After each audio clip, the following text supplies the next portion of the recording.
Everyone, welcome back to NG tutorials. आज हम grammar start करेंगे ताकि हमें समझ में आए कि सेंटेंस स्ट्रक्चर कैसे होता है, सेंटेंस बनाया कैसे जाता है। तो कुछ बेसिक चीज़ें जिन पे मैं बात करूँगा जो हमें पता होती हैं, लेकिन अगर हम उन पे ध्यान दें तो हमारे लिए चीज़ें थोड़ा सीखना आसान हो जाता है। तो एक सेंटेंस के कई हिस्से होते हैं। जैसे अगर हम बेसिकली ये सेंटेंस देखें, आई एम अ बॉय। अब मैं इसमें बताने की कोशिश करूँगा कि जो सेंटेंस का कौन सा हिस्सा क्या है। जैसे अगर मैं इसकी बात करूँ तो ये एक नाउन है, एम एक हेल्पिंग वर्ब है, बॉय भी एक नाउन है। ठीक है, तो ये सेंटेंस के हिस्से होते हैं, ऐसे उन्हें बोलते हैं पार्ट्स ऑफ स्पीच। ठीक है, कि एक सेंटेंस के अंदर कितनी चीज़ें हो सकती हैं। तो उसके अंदर आपका नाउन आता है, प्रोनाउन आता है, एडजेक्टिव आता है, वर्ब आता है, हेल्पिंग वर्ब आता है। तो हम उसे एक ऑर्डर में समझेंगे। ठीक है, अब ये समझना क्यों इम्पोर्टेंट है। अब होता ये है कि आप एज अ इंग्लिश सब्जेक्ट की आप स्कूल में पढ़ लिए, आपने एग्ज़ाम दिया, आपके अच्छे मार्क्स आ गए क्योंकि आपको 4 आंसर्स याद थे, तो आपके अच्छे मार्क्स आ गए। ओरल आपसे पूछा, आपने पोएम सुना दी क्योंकि आपको याद थी। लेकिन अगर आपसे पूछ लिया जाए कि आप अपने गांव के बारे में 5 सेंटेंसेस बताएं, तो आप नहीं बता पाएंगे। क्यों? क्योंकि जो बेसिक होता है सेंटेंस, वो हमें पता ही नहीं है कि कैसे बनाते हैं। तो हम बात करेंगे उस पे। तो सेंटेंस के बेसिकली 2 हिस्से होते हैं। सबसे पहला हिस्सा जिसके बारे में बात की जाती है। ठीक है, अगर हम हिंदी में भी देखें तो अगर मुझे अपने बारे में कुछ बताना है कि मेरा नाम ये है, मैं ये करता हूँ, मैं ऐसा हूँ, मुझे ये पसंद है, या मैं किसी शहर के बारे में बताता हूँ। जैसे दिल्ली, दिल्ली एक बहुत बड़ा शहर है, दिल्ली हमारे देश की राजधानी है, दिल्ली कई हिस्सों में बटा हुआ है, दिल्ली के पास से यमुना नदी बहती है। तो ये मैंने दिल्ली के बारे में आपको 4-5 चीज़ें बताई। ठीक है, तो इसमें दिल्ली क्या हो गया? दिल्ली हो गया हमारा सब्जेक्ट जिसके बारे में हम बात कर रहे हैं। तो हम जब भी आपस में बात करते हैं, अब चाहे हिंदी हो चाहे इंग्लिश हो, या तो मैं अपने बारे में कुछ बता रहा हूँ, या मैं तुमसे कुछ कह रहा हूँ, या मैं किसी और के बारे में बात कर रहा हूँ। वो कोई और तीसरा जो होता है वो कोई भी हो सकता है। ठीक है, तो स्टार्ट करते हैं कि सब्जेक्ट क्या होता है।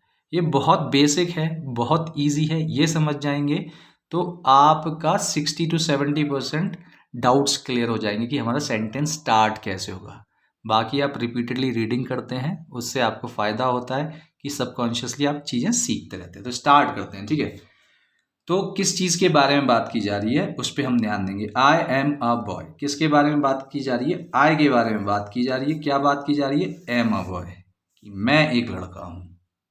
अगला आते हैं, ही इज अ टीचर, किसके बारे में बात की जा रही है? ही के बारे में। वो कौन है? Is a teacher. She is my friend, तो यहाँ पे किसके बारे में बात की जा रही है? शी के बारे में। ठीक है, तो जिस भी चीज़ के बारे में बात की जा रही है वो सेंटेंस का सबसे पहला वर्ड होता है, उसी को बोलते हैं हम सब्जेक्ट। बाद वाले हिस्से को प्रेडिकेट बोलते हैं, लेकिन ये सब जानना हमारे लिए बहुत ज़्यादा इंपॉर्टेंट नहीं है। हमें बस सेंटेंस स्ट्रक्चर सीखना है, इसको एक नाम देना था जो इसे सब्जेक्ट दिया हुआ है, तो मैं इसे सब्जेक्ट कह के बुलाऊंगा ताकि आपको समझने में ईजी हो। तो हमने ऊपर वाले सेंटेंसेस में देखा कि सब्जेक्ट क्या था। सब्जेक्ट क्या था? आई था जिसके बारे में बात हो रही है, ही था जिसके बारे में बात हो रही है, शी था जिसके बारे में बात हो रही है। नीचे कुछ एग्जाम्पल सेंटेंसेस हैं जिन पे हम ध्यान देंगे और हम पता करेंगे कि कौन कौन से जो वर्ड्स हैं वो इसमें सब्जेक्ट का काम कर रहे हैं। तो स्टार्ट करते हैं। पहला है डॉग इज बार्किंग, तो कौन बार्क कर रहा है? डॉग। किसके बारे में बात हो रही है? डॉग के बारे में। तो डॉग हो गया हमारा सब्जेक्ट। ठीक है, ही इज वॉकिंग, वो चल रहा है, तो यहाँ पे किसके बारे में बात हो रही है? ही के बारे में। देखिए सेंटेंस, फिर ध्यान देने वाली बात यही है कि सेंटेंस का सबसे पहला हिस्सा जो होता है या पहला वर्ड होता है जिसके बारे में बात हो रही है वही सब्जेक्ट कहलाता है। Rahul will go to Delhi, Rahul Delhi जाएगा, तो राहुल जो हो गया आपका हो गया सब्जेक्ट, राहुल के बारे में बात। शी इज सिंगिंग, वो गाना गा रही है, शी हो गया हमारा subject. Sita was going to school, Sita school जा रही है या जा रही थी, तो सीता हो गया हमारा subject. You are a naughty child, आप एक शरारती बच्चे हैं, तो यू हो गया हमारा सब्जेक्ट। आई एम प्लेइंग, मैं खेल रहा हूं, तो ये इसमें हो गया I subject. Mother is cooking, mother खाना बना रही हैं, तो मदर क्या हो गया? Subject. The sun rises in the east, जो सन है वो पूरब से उगता है। तो सन के बारे में एक बात हुई, तो सन हो गया हमारा सब्जेक्ट। विंड इज ब्लोइंग, हवा चल रही है, तो विंड हो गया हमारा सब्जेक्ट।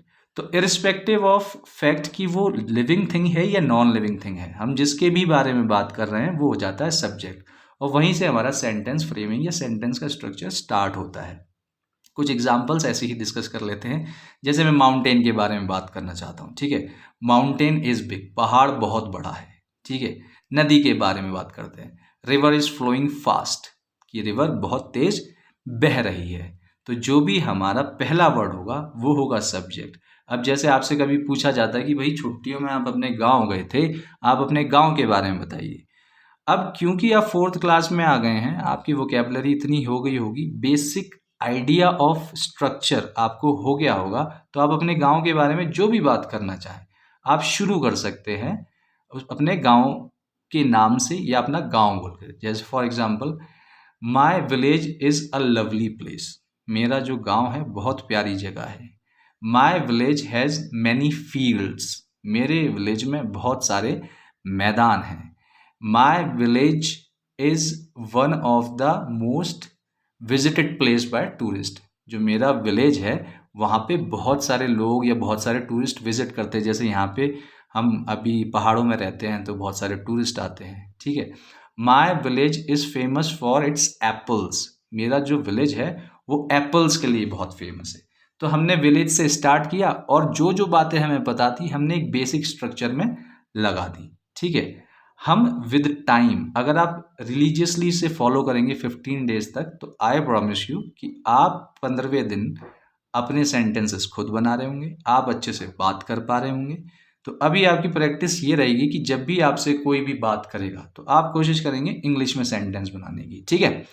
एक और तरीके से सीखने की कोशिश करते हैं, जैसे इसे बोलते हैं पिक्चर कॉम्पोजिशन। पिक्चर कॉम्पोजिशन मतलब आपको पिक्चर देख के उसके बारे में बोलना है, ठीक है। अब इसमें आपको बहुत सारी चीज़ें देखने को मिल सकती हैं, आप किसी भी सब्जेक्ट को उठा के उससे सेंटेंस बना सकते हैं। जैसे पहले मैं बॉय को उठा रहा हूँ, ठीक है, तो हम बोलेंगे there is a boy in the picture, तो एक लड़का है। अब बॉय क्या कर रहा है वो बातें बोलनी स्टार्ट करेंगे। तो boy is playing with the birds, तो बॉय किसके साथ खेल रहा है, बर्ड्स के साथ। अब हम बर्ड्स को सब्जेक्ट बना देते हैं। अब बर्ड्स के बारे में क्या बोलेंगे कि birds are talking to the boy, ठीक है। जो बर्ड्स हैं आपको लग रहा है ना, हमने ये चैप्टर पढ़ा था हियावाथा वाला जिसमें ये लैंग्वेज समझता था, तो हम बोल सकते हैं कि बर्ड्स आर टॉकिंग टू हियावाथा या बॉय, तो बर्ड्स जो हैं वो बात कर रही हैं। अब तीसरी चीज़ क्या है इसके अंदर एक रैबिट है, तो अब रैबिट क्या कर रहा है, रैबिट बैठा हुआ है, तो हम बोलेंगे रैबिट इज सिटिंग, रैबिट जो है वो बैठा हुआ है। आगे सेंटेंस को बढ़ाना चाहे तो हम बोल सकते हैं rabbit is sitting in front of the boy, boy के सामने बैठा हुआ है, ठीक है। हम बोल सकते हैं there is a duck, duck भी है यहाँ पे। अब डक क्या कर रही है, फिर हम डक के हिसाब से सेंटेंस बनाएंगे कि duck is looking at the boy, जो डक है वो बॉय को देख रही है, ठीक है। उसके बाद हमें एक डियर या रेनडियर दिखाई दे रहा है। अब रेनडियर के बारे में हम क्या बोल सकते हैं कि रेनडियर इज स्टैंडिंग, रेनडियर खड़ा है। सेंटेंस को बढ़ाने के लिए हम बोल सकते हैं कि वो पीछे खड़ा हुआ है, तो हम बोलेंगे reindeer is standing behind the back of the boy, ठीक है। यहाँ पे एक स्क्विरल भी दिख रही है। अब कलर करने की कोशिश की गई है तो अब स्क्विरल ऐसा लग रहा है जैसे स्टोन है, लेकिन ये एक स्क्विरल है, ठीक है। स्क्विरल होता है गिलहरी, तो हम क्या बोलेंगे कि गिलहरी क्या कर रही है, जो भी हमारे मन में उसे देख के आता है, तो मुझे यहाँ पे ऐसा लग रहा है कि वो एक नट को च्यू कर रही है, तो हम बोलेंगे स्क्विरल इज च्यूइंग अ नट। तो इस तरह से जब हम सेंटेंस फ्रेमिंग सीख जाते हैं तो हमारे लिए इंग्लिश में बात करना ईजी हो जाता है। हम हर बात का जवाब इंग्लिश में दे सकते हैं, क्यों, क्योंकि हमें पता है सेंटेंस फ्रेमिंग क्या होती है। सेंटेंस के और भी हिस्से हैं, ऐसे स्पेशल वर्ड्स होते हैं जो कि हमें टाइम का बताते हैं। मैं यहाँ पे लिख के बता देता हूँ, जैसे टाइम का हमें कौन कौन से वर्ड्स बताते हैं। विल हो गया, अगर मैं कोई काम आगे करने वाला हूँ। वॉज, जो मैंने कल किया था। एम, जो मैं अभी कर रहा हूँ, ठीक है। अब क्या काम कर रहा हूँ, गो, जा रहा हूँ, जा रहा था, गोइंग, ठीक है। तो इस तरह से ये वाले वर्ड्स भी आएंगे, इन्हें बोलते हैं हम एक्शन वर्ड्स।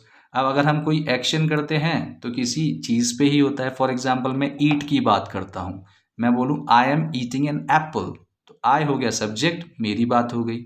एम मतलब मैं अभी ये काम कर रहा हूँ।